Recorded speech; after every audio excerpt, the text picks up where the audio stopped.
There he is. That's true. Yeah. Morrissey's voice coming out my husband's mouth. Never been in love before, so it was very much a new experience. Wonderful, yeah, very sort of all-encompassing feeling, isn't it? I just, yeah, I didn't know that that's how you could feel.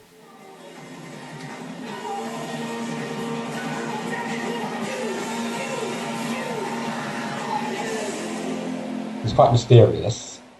My friend Lexi and I thought he was a spy for quite a few weeks because he was very guarded about his background story. I later found out that was because he had a lot of trauma. We bought this house in 2021, and then about 4 weeks after we moved in here, Drew got sick. He was due to go for his outpatient appointment to get the results of the third operation and the new scan.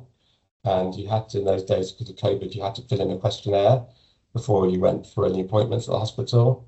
So you went onto his profile on the Addenbrooke's website, and it said recurrence of squamous cell carcinoma with metastasis to the liver. So that's how we found out, by reading his notes and not by being told. And we were having lunch in the local pub, and our world just fell apart. Drew made candles, so there'd be lots of his candles around the house. He gave up working, and his idea was to run his own company, and he started doing that. And actually it was going really well, and we started running market stalls in Cambridge and St Ives at the weekend, and starting to make some money, and then he became too sick. It's so different when it's a storeroom than when it was an active studio with music and Drew in here. Right, where did I get those gingers from? Oh, shit! Not sure. Drew and Marcus. I've made myself not put it down because I struggle to walk past it every day. But all his clothes are still here, and I can't do anything with them. I guess that when I talk to my bereavement counsellor about it, I say the only time I can imagine doing something about that is if there was someone to do something about it for. If I met someone else and I had to make space. Till then, I think, why the fuck should I? Drew spent the last few months of his life up here. He was bedbound for the last month or so, maybe more than that, a couple of months. We had a hospital bed. We moved that to the side and had a hospital bed there. So I'd been sleeping next to him, but not with him, because he had a nephrostomy tube coming out from each kidney and a stoma bag. Oh, it's so toasty at home. I feel so sorry that you're in the cold. Confused. I don't understand. I don't ever understand, because it all makes perfect sense in my own head. Well, it would, wouldn't it? It's weird because obviously the last few months of Drew's life was winter. He died in March, and so he was sort of entombed in this room from January onwards.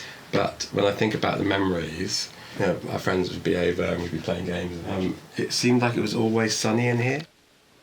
I was doing a lot of weird caring stuff, like I was giving him, I had to give him antibiotics 3 times a day to get into his catheter thing. If someone had told me what it involved, because it's so incremental, Elder, every day something gets added. It's like one day you can walk and the next day you can't. One day you can have a shower and the next day you can't. Because everything happens slowly, and every day something else gets added, a list of things that have to be done or can't be done. If I'd been told a year before we died that this would be where I would be in a year, I wouldn't believe you that I could do it. But I wouldn't have not done it for anything. Ain't no one in the world like John Allen Marshall. Inspirational, sensational. 80 years today, hip hip hooray. Dinner at home, good. Oh baby, that's what I like. It was weird because I didn't enjoy that process of looking at those and sending those to you. But I was the thing, and I always thought that Drew looked quite well until he died, but he just didn't. I was completely, obviously, in denial about that. But I also was quite shocked by how I looked, and I had no idea that it had taken a physical toll as well as a mental toll. Last week of his life, he was in a coma, essentially. He was unconscious, and I was never on my own. I mean, I wasn't on my own at all for probably the last 3 months, or the last 2 months of Drew's life, and the first month after he died. There was always someone here. Now the urge not to be on my own is quite strong. I think I was getting a bit muddled up between the need to meet someone else and the need to offload to share my experience.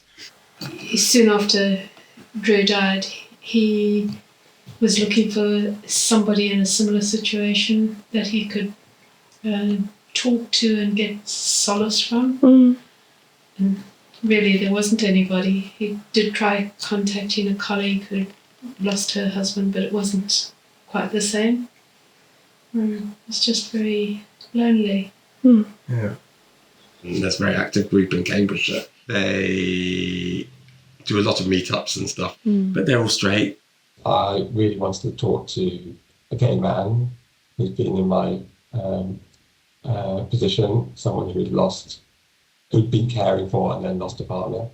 It's interesting because when you talk to someone about you're losing your husband, people's immediate reaction is to imagine losing theirs, which is horrible to put someone into that position. But that's how empathy works, isn't it? It's that to put yourself in someone's shoes, you have to imagine that happening to you. And I didn't like doing that to people. That's why just one person who'd been in my situation would have been great. Still not found it.